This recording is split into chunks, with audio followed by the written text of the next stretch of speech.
Hello, fabulous friends, fans, and superstars. Welcome to your horoscope for the week of April 2nd, 2023. I am your astrologer, Nadiya Shah. Thank you for being here. It is a remarkable astrological week, without a doubt. Big moves happening in the sky now. And it really is the start of some of the big energies that are going to be playing out as we navigate forward into the weeks ahead. Now, if you watched my year ahead horoscope and decade ahead horoscopes, I do link them below because it's right now, like this year, that we have got such huge, remarkable shifts that have been taking place that in many ways are giving us a glimpse into the world we are likely to have at the end of this decade. I've been telling you, the world we started this decade with, I think, will be a very different world as we get to the end of this decade, with all outer planets changing gears dramatically so, shifting into whole other energies. Our world is going to go from energy of water and earth and move into air and fire. So think about those elements for just a moment, right? Water represents intuition and emotion and art. It is earth that is practical. It represents commerce and money. But air and fire are different, right? Air represents intellect, ideas, technology, and fire represents creativity and will and passion. It is a marked turning point how much these energies are going to be shifting, and we're just getting a little glimpse right now this year, and that glimpse is about to accelerate. 2 weeks ago, Pluto moved into the sign of Aquarius. And for some, it might have felt a little bit like a non-event. I know a lot of Aquarians were telling me, my friend Peg was saying, who's an Aquarian, was saying, I'm positively vibrating. That's what she was saying. Just, she could feel that energy coming on so strongly. And I know that I could as well. But for the most part, it might have felt like, okay, where's this big new world happening? Well, it takes a planet actually connecting with another power player to bring its energy forward, to bring its energy out, to be known that much more. Because when a planet is not making aspects, its energy is essentially compartmentalized. It becomes isolated in some way. And restricted to a particular area, yes, but there's nothing really waking it up, inviting that energy to emerge forward and be known by us, be experienced by us with that much more richness and meaning. So Pluto moved into Aquarius. I know for some it felt like, well, what's going on? Where's this shift? I don't think you're going to have to wait that much longer. And that is because we are now going to have Pluto make really the first important alignment with another power player since Pluto changed signs. And that happens on Monday, because it will be on Monday that Mercury will move into the sign of Taurus, and at 0 degrees of Taurus will reach out and connect in a square configuration with Pluto at 0 degrees of Aquarius. Both of these signs are what we call fixed. They hold a season. They take place in the middle of a season. And so there's an element there of stubbornness, right? It's fixed signs tend to be known as being stubborn, but it's really because they're able to stay that much more focused on their aims. Now, this also becomes interesting in light of the journey that Mercury is on. Normally, Mercury will spend about 3 or 4 weeks per sign per year. It is, of course, the retrogrades that turn all of that on its head, as is the case now. Mercury will spend over 2 months in the sign of Taurus. And that is because on Friday, Mercury will go into shadow and then go retro on the 20th of April, and then go direct in the middle of May, leaving shadow on the 1st of June, after which time immediately will leave shadow and connect with Uranus in the sky. This year, Mercury retrogrades will, in most part, take place entirely in Earth signs. It is going to be in December that we will have a Mercury retrograde to end the year. Now that Mercury retrograde starts in an earth sign, Capricorn, but then moves into the sign of Sagittarius, starts incorporating that fire energy. And so as a collective, we'll be going back and forth between understanding how to manifest what we're passionate about, to take our creative energy and make it count for something. Actually, to let it lead us towards living in very practical ways a life that is grounded and that we love. Earth has to do with the practicalities of life, but it also has to do with how the economy functions, companies, corporations, organizations, commerce, and the back and forth of money. Wherever it is that we're looking at what exists in the physical plane, that is when we're looking at Earth. And that includes, of course, the actual Earth and the beauty and the experience of that Earth. And so now here we are. We are at the very beginning of this journey. The planet that represents mind, Mercury, represents conversation and making sense of things intellectually, represents connecting with others. Wherever Mercury goes, activity ticks up, right? Things start to get busy in that area. And so chances are, as a collective, we're going to start paying more attention to what's happening economically speaking. Again, Taurus very strongly associated with economic activity and the overall general economy as well.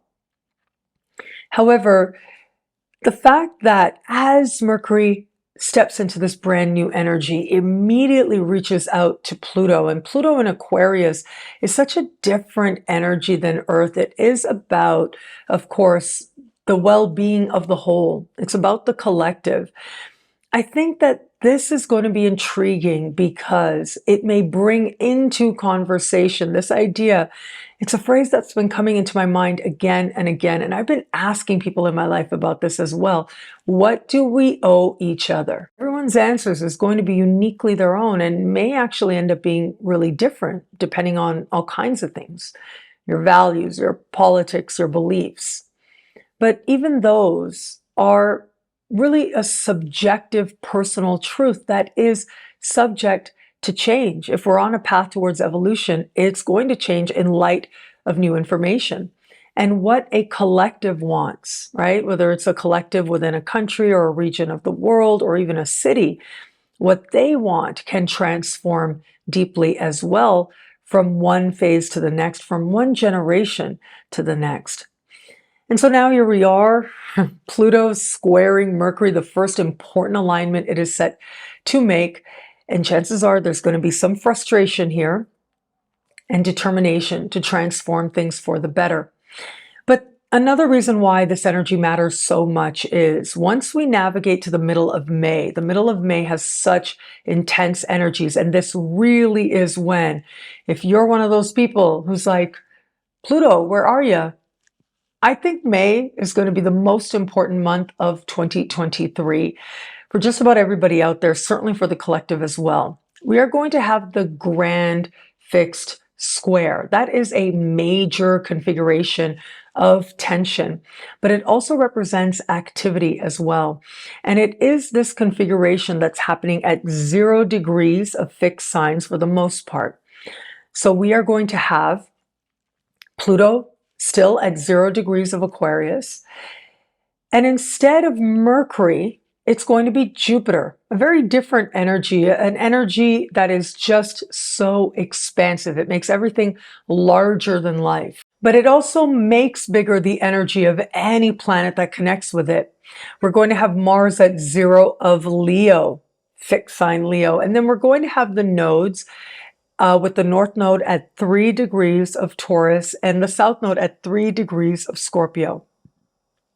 And so that adds up to a grand fixed cross, this big square in the sky. It's going to end up being tremendously important. That's when big shifts are going to take place. But it's now, this week, that we get a glimpse. We get a little bit of a glimpse into, collectively, but certainly personally as well, what is that big shift for us? How is it that Pluto wants to be known by us? If you ever watched the show American Gods, one of my absolute favorite shows, probably ever. People tell me the book is better. I didn't get a chance to actually read the books, but the show I absolutely loved. And there's something in the first season that was said that stood out to me because it was actually something very close to what it was that my former dear professor, Jeffrey Cornelius, once said. He said that the gods need us to remember them. They live when they are known. And I think that's true in the context of the planets as well. The more it is that we are aware of what's happening planetarily, the more it is that we're able to embody those energies, because ultimately these, talks and myths and the things we talk about when we talk about the gods, when we talk about the planets, what we're really doing is talking about ourselves. We as humanity have created the divine from our own conceptualization, but it's said that everything we could possibly know as human beings only adds up to the nail of a thumb. That is something that actually Salvador Dali presented as well through his art. This idea of how powerful humility is in the face of that appreciation. So when we talk about the planets, we're talking about ourselves. We're talking about our own experiences, and what we project onto the planets is ultimately saying a lot about what we believe about the world and ultimately what we believe about human nature as well.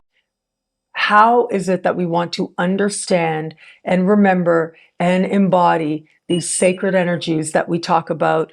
And in different parts of the world, they give it different names, and yet we're all talking about the same thing.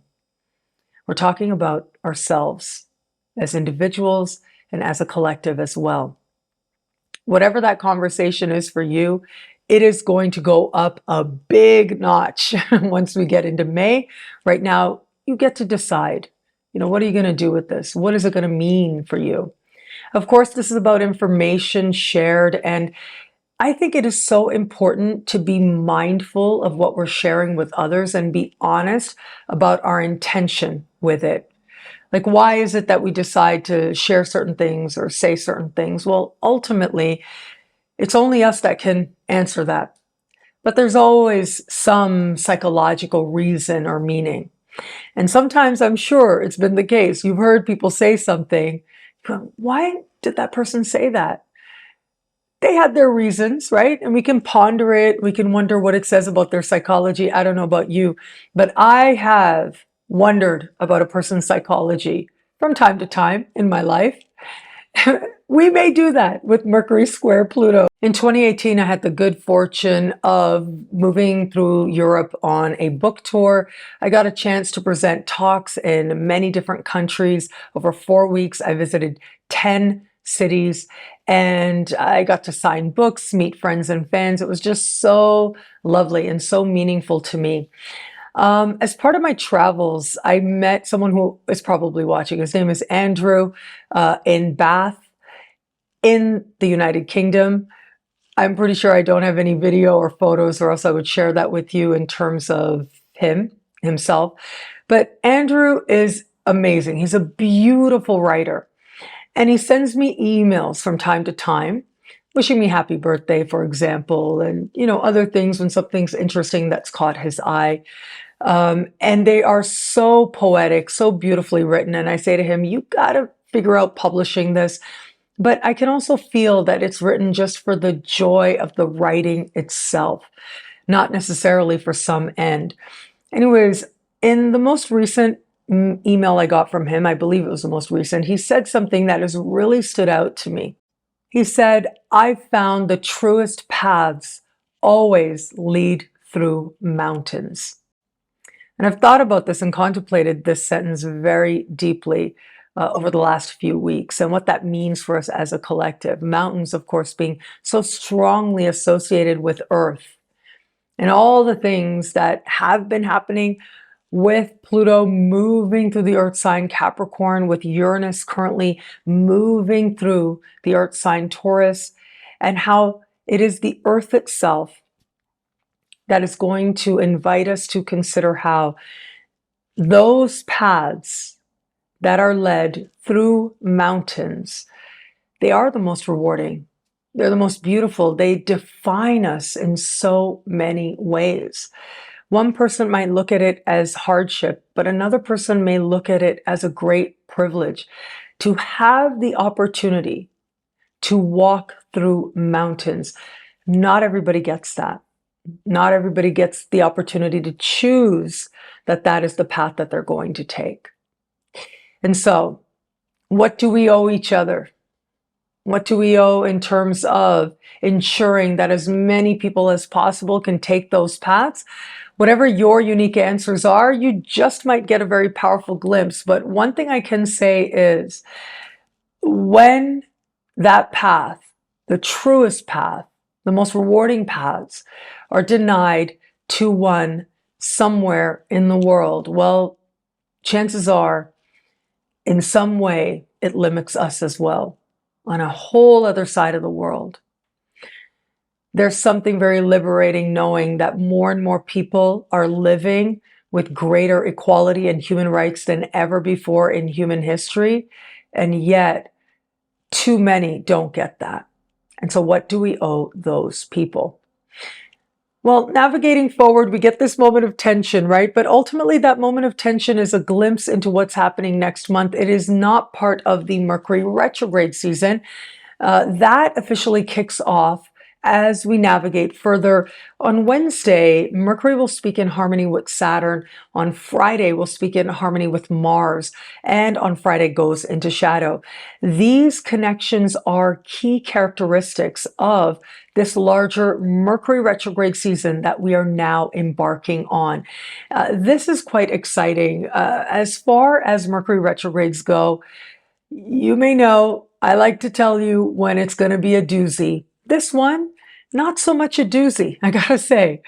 As far as Mercury retrogrades go, they're always going to be a bit of a doozy, but not so much this time, thankfully, because this ongoing harmonious interaction with Saturn in Pisces and Mars in Cancer, it brings with it an invitation to be measured, to contemplate, and to feel our way through those mountains, to know if we trust our instincts and trust our emotions, we'll be led in the right direction. You know, even myself, somebody who has had a strong intuition like my whole life. I remember as a child, I was encouraged to cultivate that intuition. I started as a professional palm reader at 14 years old, and my family, my aunts who loved astrologers and psychics and all of that, as I expressed just a little bit of possibility of being able to do something like that, they got very excited, started gifting me all kinds of astrology books, and now here I am decades later, and this ended up being my profession. That's kind of interesting. Someone like me with such a strong intuition, I still have moments where I know I'm feeling it, I know it's there, but I'm like, okay, I'm going to do this anyway. I'm going to say it anyways. And I had that experience very recently, as of last week. So it was last week that I shared some things I've been learning here in Brazil, interacting with all kinds of incredible people. To the best of my ability, I don't speak Portuguese. I think I've learned a few words. We'll see how that goes. I know I'm going to be here for at least another month, and because I'm very, very happy here right now, and that's great. And so, as I've been navigating this time, I've been learning a little bit here and there about the gods that represent the people of Brazil. And so last week, I made a little bit of an error, or maybe for some people it was significant, and for that I apologize.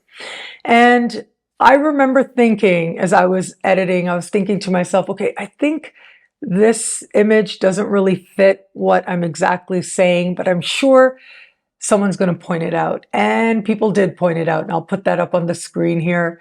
And I love you for that. Thank you for doing that. My information was not actually completely accurate. I love that. It meant so much to me that people care that much about the community that we've created here.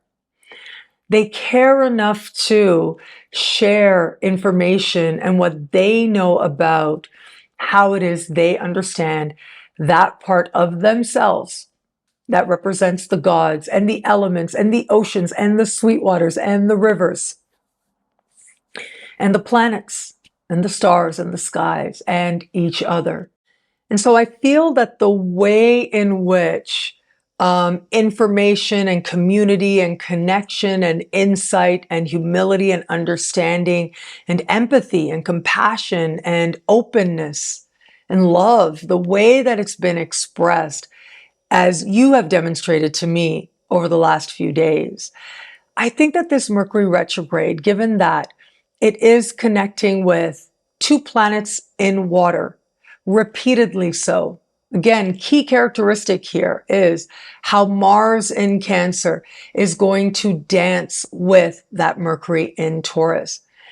How Pisces holding Saturn is going to dance with that Mercury retrograde. Well, I think a lot of us are going to get that chance to understand and appreciate the power of feeling something, honoring your intuition. But when you don't quite live up to that completely 100%, other people will be there in love to see you through those moments. I think a lot of us are going to be the recipients of that type of empathy and love, that it will have us thinking very differently about what's really important and what we value. That's the point of a Mercury retrograde in Taurus. It's to redefine our relationship with possessions and to understand ultimately the higher spiritual understanding of Taurus is that truly what it is that really matters you have within, or it is a part of you, as is nature, as is the grass, as are the trees. They are a part of you. Venus is doing interesting things this week as well. It is on Thursday that Venus will speak in harmony with Neptune. When we think back to when the outer planets began to be discovered, I don't know exactly who was first to describe it this way, but I know, and I remember learning that these outer planets began to be understood as higher vibrations, higher frequencies of the more traditional planets. So Uranus became the higher vibration of Mercury. Neptune is the higher vibration of Venus, and Pluto is the higher vibration of Mars. And I remember talking about this once. Again, Jeffrey Cornelius, he's coming up. I should send him an email and ask him how he's doing. I hope he's very, very well. Let's send him lots of love and positive energy. As I said, he's one of our living legends. He's brilliant.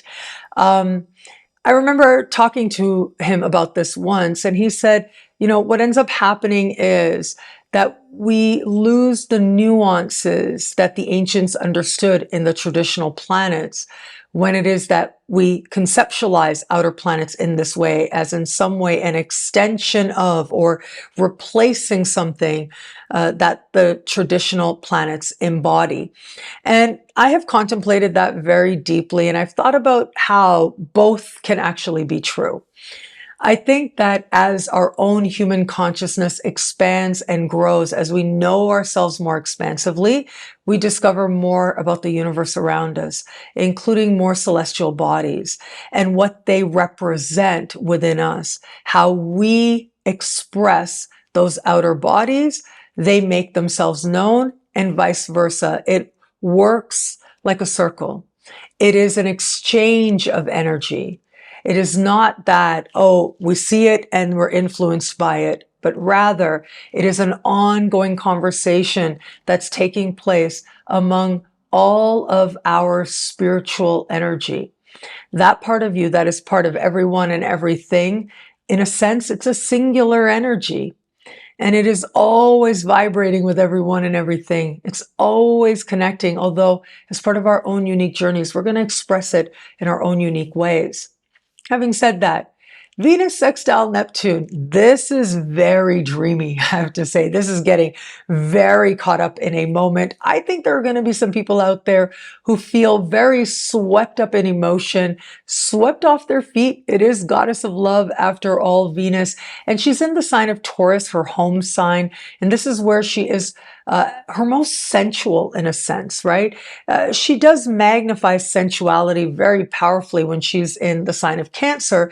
Now, that'll be coming up next month, in the month of May. But it is her home sign in which she's also most comfortable, most able to bring forward her joy for being incarnated, being in a human body. Whatever ability or limitations we might judge it to have, still there is pleasure simply being here now, simply being in our own skin.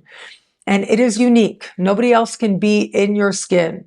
Although many people might feel similarly or the same as you feel at certain moments, there's something universal, but then something very individual and personal and unique about the journey that you will walk. This energy, it is about faith and connecting to that very energy of unity, but also a personal connection with the divine and falling in love with where it is our faith leads us. In a more immediate sense, it's rose-colored glasses. We just might not be seeing things very accurately, but thankfully we've got Mercury and Taurus as well under the same sky, connecting in harmony with Saturn and with Mars, helping to ground the energy overall. Now, with all the things I've talked about, we've got something else that's a really, really big deal. It's a full moon. And that full moon is in the sign of Libra.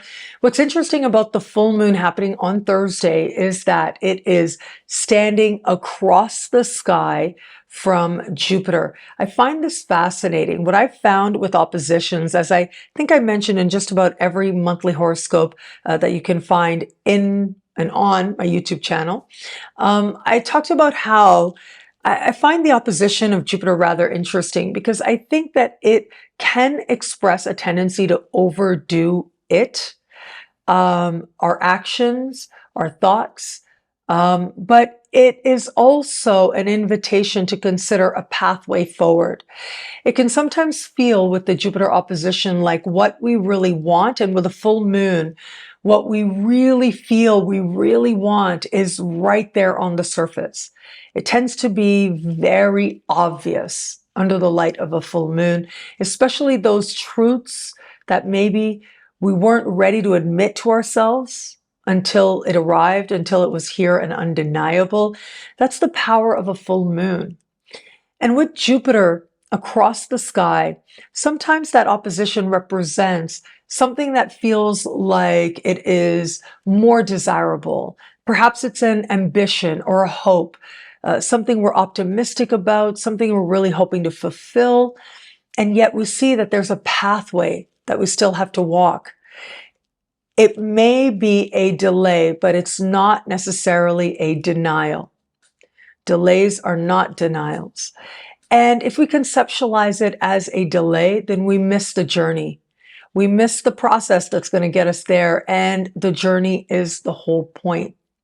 And so with Jupiter opposition to this full moon, I think a lot of us are going to be feeling really emotional. It's in the energy of Libra. It has to do with partnership, one-on-one alliances of all kinds, business, professional, but personal and romantic as well.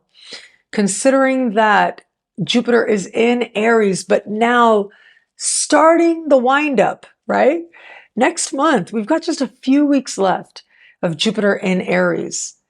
In the middle of May, Jupiter will leave Aries on the 16th of May, not to return for over a decade.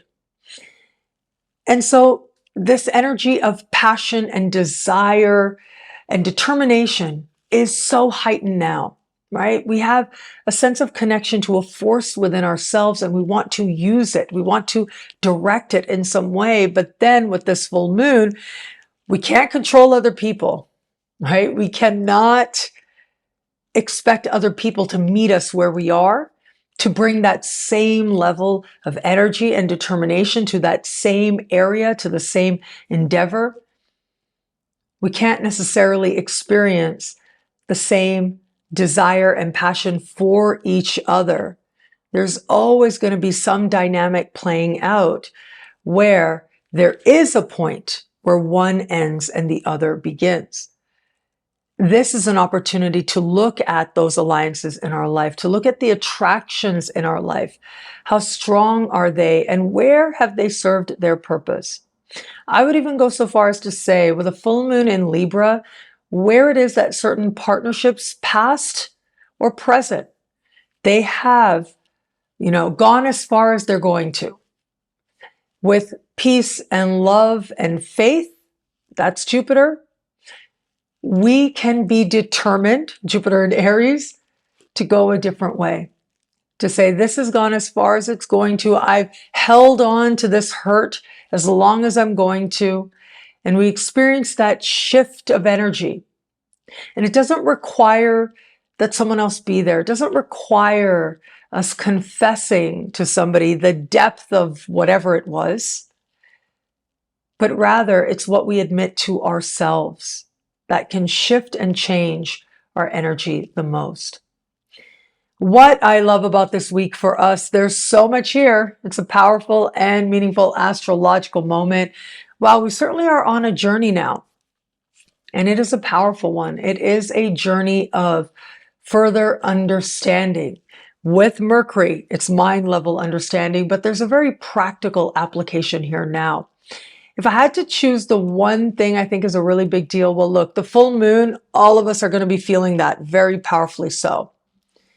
And so, yes, that is a big deal. However, I actually think Mercury square Pluto is, in some ways, the underrated underdog star of the show, because it is that square that's going to give us just that little bit of a glimpse into the massively important energies that are going to kick in the middle of May. There's a lot of tension. There's the awareness that energy has shifted, that is going to be arising very soon.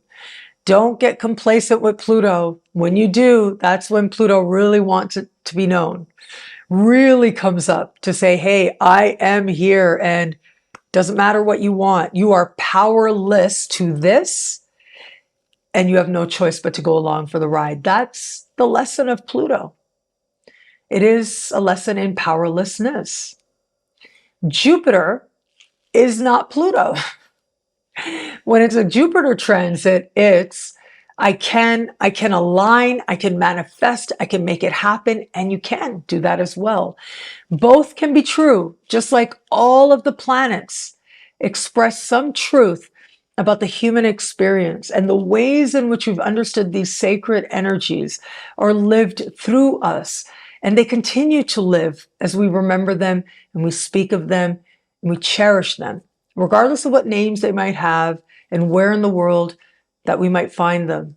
They all remain a part of the universal experience of being connected to everyone and everything. Well, thank you so much for watching. What do you love about this week? Let me know in the comments below. I love reading you guys. And to prove it to you, here's some of my most recent favorite comments. Thank you to everybody who likes, who comments, who subscribes, who shares, who thumbs up, who contributes to this community, who is part of sending positive energy to the videos that I create so that more people get to know them through the thumbs up, through the sharing. Each and every one of you, I appreciate you so much. Thank you so much.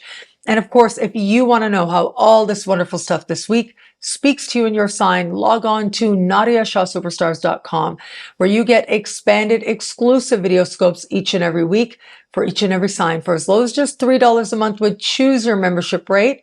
Higher tiers get you things like all access passes to Synchronicity University events, consultations with me, and so much more. All of this in the Superstar space at NadiyaShahSuperstars.com. Links are in the description below. Synchronicity University has some incredible programs coming up this May. Yes, this May.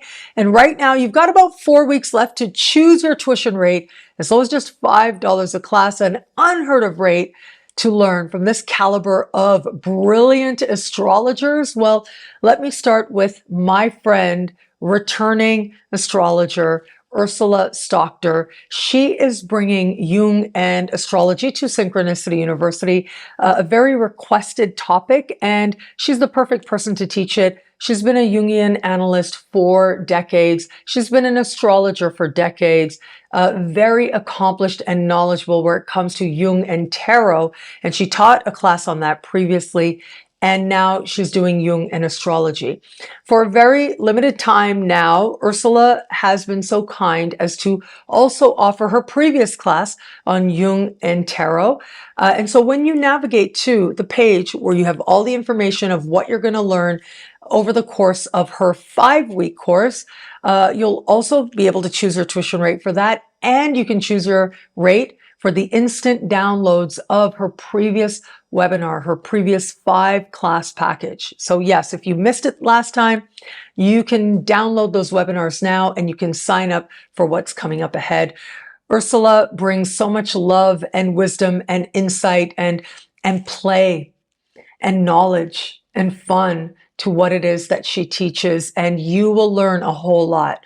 That is the one thing that students love to say, that they learned a lot from Ursula Stockter. So you have just 4 weeks left to choose your tuition rate. Links are in the description below. Synchronicity University presents me, Nadiya Shah. I'm coming back to my school. I took about a year off from Synchronicity University, but now I'm back with so much enthusiasm and excitement. And this is also a class that a lot of people have asked for, back to our roots.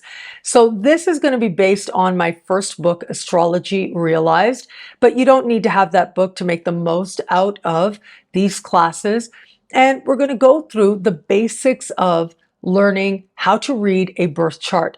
Whether you are a seasoned professional astrologer, foundations can always be made stronger. Or if you really are a newbie, you don't know anything about reading charts at all, or anywhere in between, this class is for you. And I thought getting back to our roots could be a wonderful way to remember the love that we have for the planets, because it really is so profound to understand that there are these pieces and it can come together and you can understand how to read the sky and how that enriches your understanding of how you embody the planets, the stars, and all of these sacred energies. I love being a part of that. It's going to be a wonderful course, 5-week course. Right now, you can choose your tuition rate as low as just $5 a class for just another 4 weeks at synchronicityuniversity.com. Links are in the description below. Synchronicity University presents an incredible May 2023 speaker series. We have got returning astrologers and new astrologers joining us.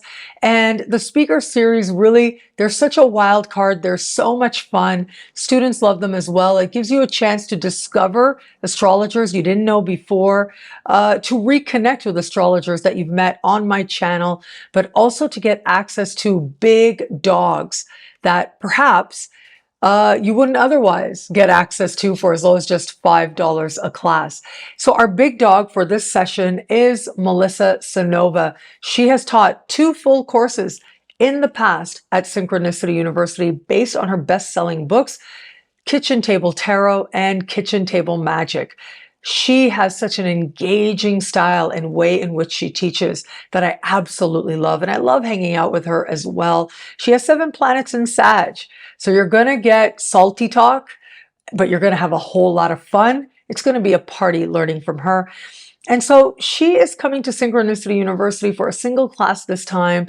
And it's everything about doing a tarot reading just before you cut the deck, basically. So she was describing it as understanding all the rituals, all the things, the stones, and what you're going to put into place as part of doing the best reading possible. And if you missed Melissa's previous webinars, you can now download them. Melissa as well has been kind enough to offer her previous courses as choose your tuition rate, as low as just $5 a class for a very limited time. You can download her 5-part webinars on Kitchen Table Tarot or Kitchen Table Magic. Incredible courses. Students love them. I learned a lot as well. You'll watch your magical powers go through the roof, your tarot readings go through the roof in all kinds of ways. With this speaker series, before the tarot reading, and with her course, actually doing the reading itself. Melissa Sanova is the star. But really, all of these astrologers are stars, are future big dogs as well. I want to shout out Natalie Levine. I love Natalie. Like, she's just so bright, so loving. She understands from the heart with such insight, and she brings this lightness in her being to what she does in astrology. She also does something really unique, is that astrologically she works with what's called solar flares, which is electric magnet activity. That's the science of it. Electromagnetic activity on the surface of the sun. Well, she's really great at helping us to understand that energy and so much more. So, as I said, she embodies love. She's going to be talking about bringing compassion to that moment of a reading. Now, my friend Franco Soulbody, I've known him for so long, almost 2 decades. That's a long time. He's an amazing person and a brilliant astrologer, seasoned pro where it comes to speaking.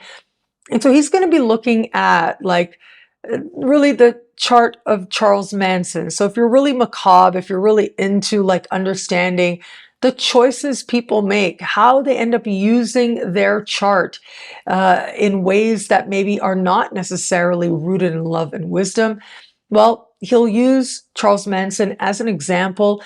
He talks a lot about Neptune. He's writing a book on Neptune right now, and you will see an interview with him very soon where we go through Neptune and musical genres, when they emerged, under what Neptunian signs, and so much more. So be on the lookout for that here on my YouTube channel. Dustin Cormier, my fellow astrologer, my fellow Canadian. Dustin, you've seen him on my channel before. He is a future big dog. Without a doubt, he's absolutely brilliant and so insightful and so articulate and so intellectual. I loved talking to him in interview, but also he's coming to Synchronicity University as well. Now, Dustin is a Vedic Western astrologer, and he has a wonderfully unique way to express that and to share that to help you to understand what that is. But also within Vedic astrology, there is a specific technique called friend-enemy aspects, and he's going to be teaching you that. So I think that's going to be really insightful. And Helene Soriso is back at Synchronicity University teaching about the upcoming Venus retrograde. Very hot topic in astrology for 2023, that's for sure. We are going to have a Venus retrograde. Venus will go into shadow on the 20th of June. On the 23rd of July, we'll go retro. We'll go direct in the first days of September, and we'll leave shadow the first days of October. And this is going to be huge. It is in the sign of Leo. This Venus retrograde is going to be dancing in some pretty interesting configurations, squares with Uranus. That is shocks and surprise, but also interesting aspects as well, specifically with Neptune and other power players, Chiron as well, trining Chiron. And so this is going to be so insightful and will help you to understand this upcoming Venus retrograde season for you. So you can see here we have an incredible list of astrologers and amazing topics coming to Synchronicity University this May. Right now, choose your tuition rate is on as low as just $5 a class at synchronicityuniversity.com. Links are in the description below. And thank you. Thank you so much for this moment with you. Thank you for your trust. Thank you for watching. I'm so grateful for all of it. Thank you for walking this journey with me, us sharing, creating community, sharing our sacred journeys together. It means so much. Thank you. And thank you again for watching. It'll be a great week. Enjoy. Welcome to the exciting rebirth of Superstar, featuring choose your membership rate as low as just $3 a month. At Superstar, you get expanded, exclusive videoscopes each and every week, unlimited access to special horoscopes, class passes for Synchronicity University, consultations with me, and so much more. All of this in the Superstar space. I look forward to meeting you there.